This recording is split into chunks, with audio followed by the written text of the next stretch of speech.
Hi friends, कसे आहात सगळे?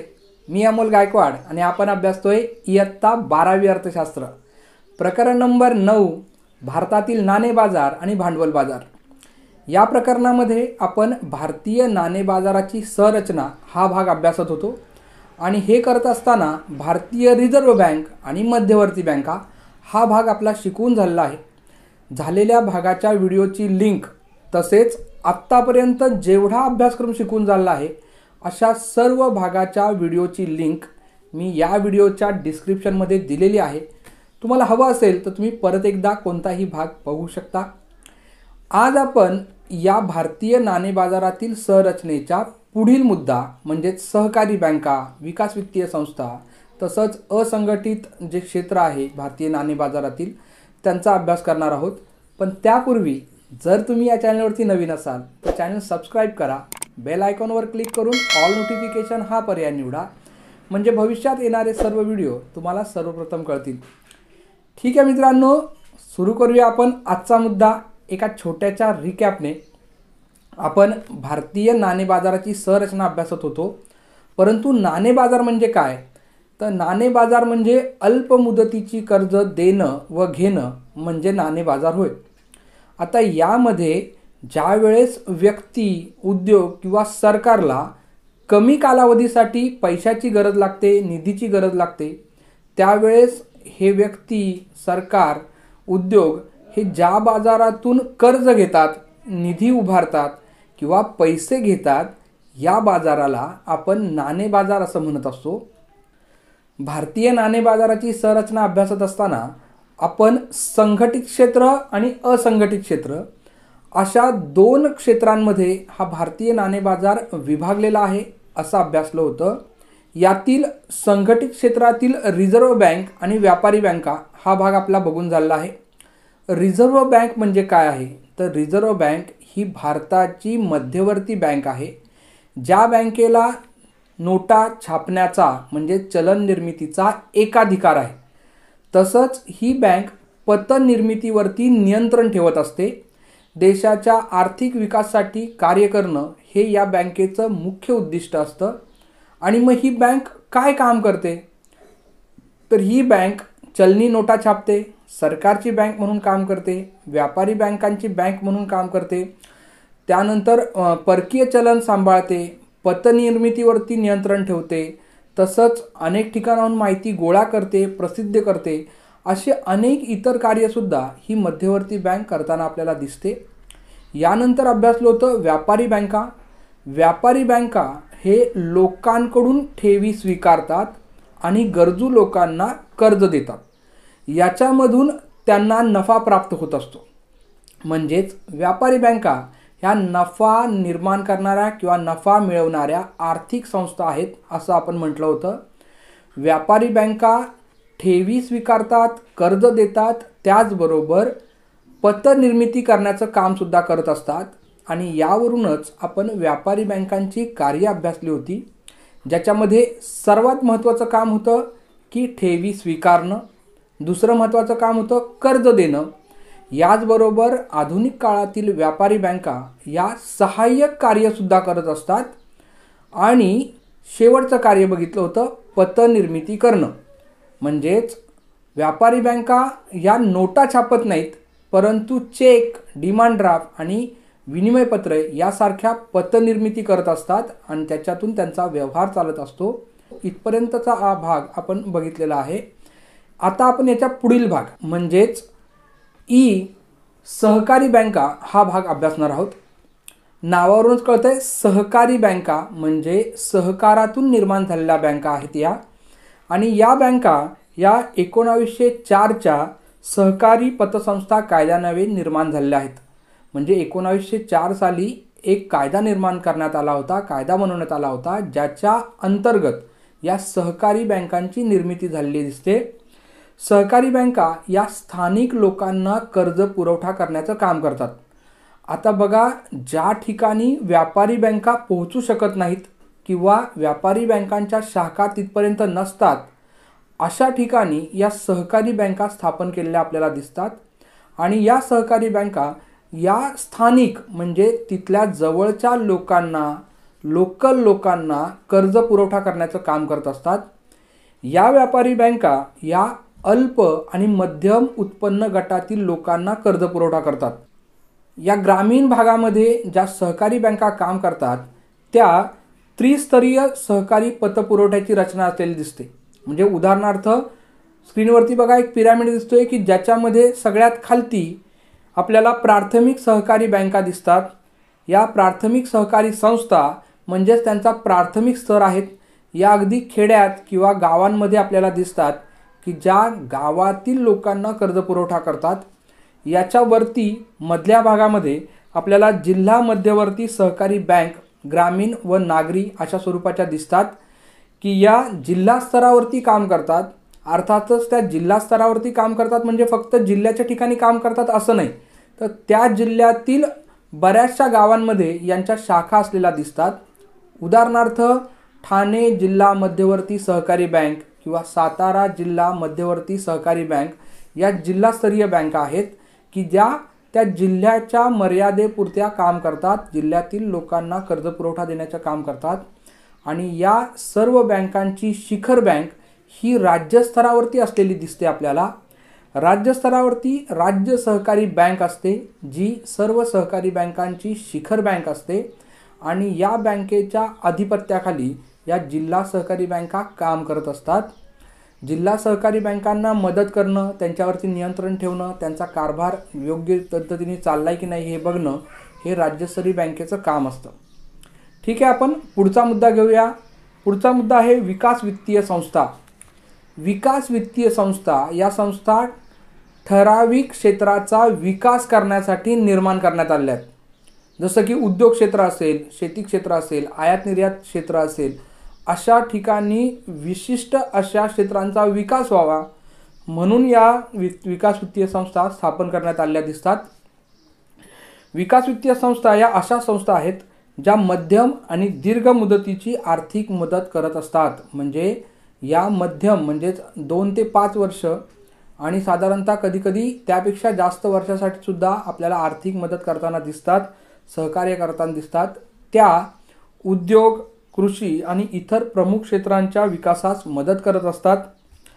भारतीय औद्योगिक वित्त महामंडळ म्हणजेच industrial finance corporation of India IFCI ही विकास वित्तीय संस्था ही पहिली विकास वित्तीय संस्था आहे जी 1948 मध्ये स्थापन करण्यात आली होती. आणि आता तर उदारीकरण, जागतिकीकरण यामुळे या विकास वित्तीय सांघिक क्षेत्राच्या ज्या वित्तीय गरजा आहेत त्या मोठ्या स्वरूपात वाढलेल्या आहेत. आता जगाबरोबर एखाद्या उद्योगाला तुलना करायची असेल तर त्यांना मोठ्या स्वरूपात पैशाची गरज लागते, निधीची गरज लागते आणि अशा वेळेस हा निधी पुरवण्यासाठी या विकास वित्तीय संस्था मदत करताना आपल्याला दिसतात. याच्यामध्ये व्यापारी बँक, ग्राहक वित्त किंवा दलाली, साहस भांडवल पुरवठा म्हणजे व्हेंचर कॅपिटल फायनान्स, पायाभूत वित्तीय पुरवठा, ई वाणिज्य इत्यादी विविध प्रकारची नवीन उत्पादने व सेवा देण्यासाठी त्यांनी सहयोगी संस्था स्थापन केल्या आहेत. म्हणजे याच्यामध्ये आता कॅपिटल व्हेंचर असेल, पायाभूत वित्तीय पुरवठा असेल, ई वाणिज्य असेल अशा सुविधा द्यायला या बँकांनी सुरुवात केलेली आहे, या संस्थांनी सुरुवात केलेली आहे. परदेशी कंपन्या आणि भारतीय कंपन्या ह्या एकत्र येऊन सुद्धा त्यांनी अशा विविध संस्था आपल्याला बनवलेल्या दिसतात. मात्र आता या भारतीय रिझर्व्ह बँकेने विकसित वित्तीय संस्थांना व्यावसायिक बँक होण्यासाठी मार्गदर्शक सूचना केल्या आहेत. त्यांनी असं सांगितलं की आता तुम्ही बँक म्हणून काम करायला सुरुवात करा. विकास वित्तीय संस्था याच्यापेक्षा बँकांना एक वेगळ्या पद्धतीची ओळख असते आणि त्यामुळे तशा पद्धतीने तुम्ही काम करायला सुरुवात करा. याच्यानुसारच ICICI कंपनी हिने स्वतःच्याच सहयोगी संस्था ICICI बँक याच्यामध्ये विलीनीकरण करून घेतलं. म्हणजे ICICI कंपनी आता ICICI बँक म्हणून काम करू लागली आहे आणि ही आता एक चांगली व्यापारी बँक म्हणून काम करते. अशा स्वरूपात आपल्याला विकास वित्तीय संस्था यांची माहिती मिळते. संघटित क्षेत्रातील शेवटचा मुद्दा आहे भारतीय सवलत व वित्तीय गृहे. सोपा भाग आहे. ज्यावेळेस वागुल समिती होती त्या वागुल समितीने 1988 मध्ये नाणे बाजार संस्था म्हणून भारतीय सवलत व वित्तीय गृह स्थापन करण्यासाठी एक शिफारस करण्यात आली आणि या शिफारशीनुसार या संस्था निर्माण झालेल्या दिसतात. या संस्था नाणे बाजाराला तरलता प्रदान करतात. म्हणजे काय, कर्ज सहज उपलब्ध व्हावी, सहज पटकन कर्जाचा निधी हस्तांतरित व्हावा यासाठी या संस्था काम करतात. या संस्थांवरती भारतीय रिझर्व्ह बँक, व्यापारी बँक किंवा या विकास वित्तीय संस्था यांची मालकी असते. या ज्या संस्था आहेत भारतीय सवलत आणि वित्तीय गृहे हे यांच्या आधिपत्याखालीच काम करताना आपल्याला दिसतात. पुढचा जो आपला नाणे बाजारातील संरचनेचा मुद्दा आहे तो आहे असंघटित क्षेत्र. या असंघटित क्षेत्रावरती भारतीय रिझर्व्ह बँकेची प्रत्यक्ष असं नियंत्रण नसतं. याच्याऐवजी ते नियंत्रण ठेवतात, परंतु पूर्णपणे नियंत्रण त्यांना ठेवता येत नाही. मग या असंघटित क्षेत्रामध्ये कोणाकोणाचा समावेश होतो, तर स्थानिक बँकर्स असतील, सावकार असतील किंवा अगदी अनियंत्रित बँक वित्तीय संस्था असतील, यांचा समावेश या असंघटित क्षेत्रामध्ये होतो. आपण एकामागोमाग एक बघूया. पहिलं आहे स्थानिक बँकर्स. स्थानिक बँकर म्हणजे स्थानिक पातळीवरती जे बँकेसारखेच काम करतात अशा संस्थांचा एक समुदाय म्हणजे स्थानिक बँकर्स होय. या संस्था या समुदायाशी संबंधित असतात आणि या ठराविक लोकांना कर्ज पुरवठा करत असतात. ग्रामीण भागामध्ये या मोठ्या स्वरूपामध्ये चालत असतात आणि या संस्था या हुंडीसारख्या स्वदेशी अल्पमुदतीच्या पतसाधनांमध्ये व्यवहार करत असतात. म्हणजे दोन व्यापाऱ्यांमध्ये जेव्हा हुंडीचे करार होतात त्यावेळेस या हुंड्या वटवण्यासाठी ह्या स्थानिक बँकर्सची मदत घेतली जाते. याच्यामध्ये सराफी पेढ्या किंवा अडते, व्यापारी, दलाल इत्यादी हे स्थानिक बँकर्स म्हणून काम करत असतात. जेव्हा एखाद्या व्यक्तीला पैशाची गरज लागते त्यावेळेस हे पैसे देण्याचं काम हे करतात. परंतु लक्षात घ्या, व्यापारी बँका काय करतात, तर एखाद्याला कर्ज पाहिजे असेल तर विशिष्ट नियमांच्या आधारावरती त्याला कर्ज देतात आणि मग त्याच्याकडून काही कागदपत्र वगैरे स्वतःकडे ठेवून घेतात, तारण ठेवून घेतात. तसं स्थानिक बँकर्स जे आहेत ते नियमानुसारच कर्ज देतील असं नाही. ते त्यांना वाटेल त्या व्यक्तीला कर्ज देतात आणि हे लोकांकडून ठेवी स्वीकारत पण नाहीत. हे फक्त कर्ज देण्याचं काम करत असतात आणि त्याच्यावरती व्याज मोठ्या स्वरूपात आकारतात आणि नफा मिळवतात. पुढचा मुद्दा आहे 2 नंबर, सावकार. सावकार हा शब्द प्रत्येकालाच माहिती असेल. ज्यावेळेस ग्रामीण भागामध्ये एखाद्या शेतकऱ्याला, एखाद्या छोट्या व्यापाऱ्याला किंवा कोणत्याही सामान्य व्यक्तीला पैशाची गरज लागते आणि तिथे जर बँका उपलब्ध नसतील तर अशा वेळेस सावकारांकडून कर्ज घेतलं जातं. सावकार हे सुद्धा कुठूनही ठेवी स्वीकारत नाहीत तर फक्त आणि फक्त कर्ज देण्याचं काम करत असतात. सावकारांनी जे व्याजदर आकारलेला असतो तो सुद्धा मोठ्या स्वरूपात जास्त असतो.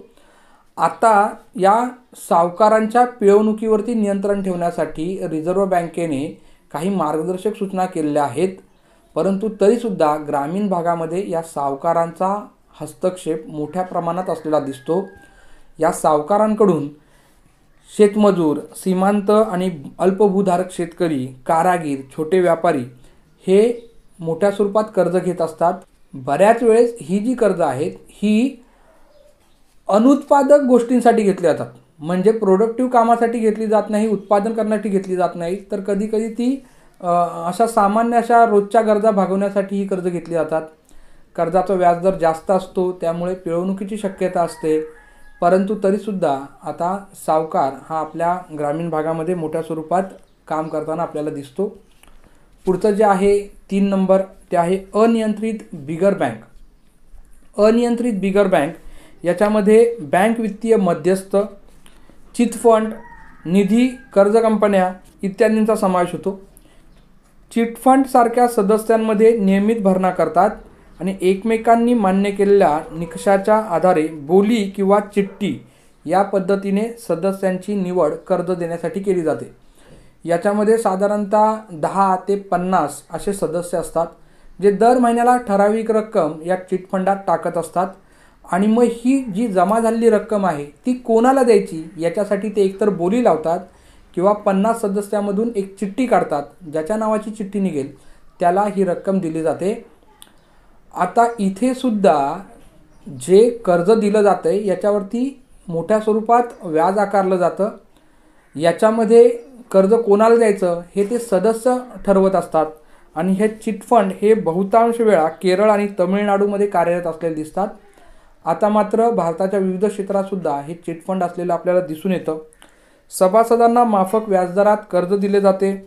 कर्ज कंपन्या या वित्तीय कंपन्या असतात. त्या व्यापाऱ्यांना, लघु उद्योगांना आणि स्वयंरोजगारांना कर्ज पुरवठा करतात.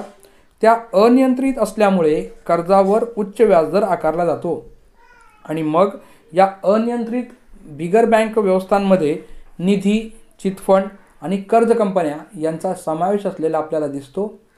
ठीक आहे मित्रांनो, मला वाटते तुम्हाला कळाला असेल हा भाग. जर हा भाग आवडला असेल तर या भागाला नक्की लाईक करा. तसंच चॅनलवरती नवीन असाल तर चॅनल सबस्क्राईब करा. बेल आयकॉनवर क्लिक करून ऑल नोटिफिकेशन हा पर्याय निवडा, म्हणजे भविष्यात येणारे सर्व व्हिडिओ तुम्हाला सर्वप्रथम कळतील. ठीक आहे मित्रांनो, हा भाग तुम्हाला कसा वाटला हे मला कमेंटमध्ये नक्की सांगा. तुमच्या काही शंका असतील तर त्यासुद्धा तुम्ही कमेंटमध्ये विचारू शकता. Okay, bye bye.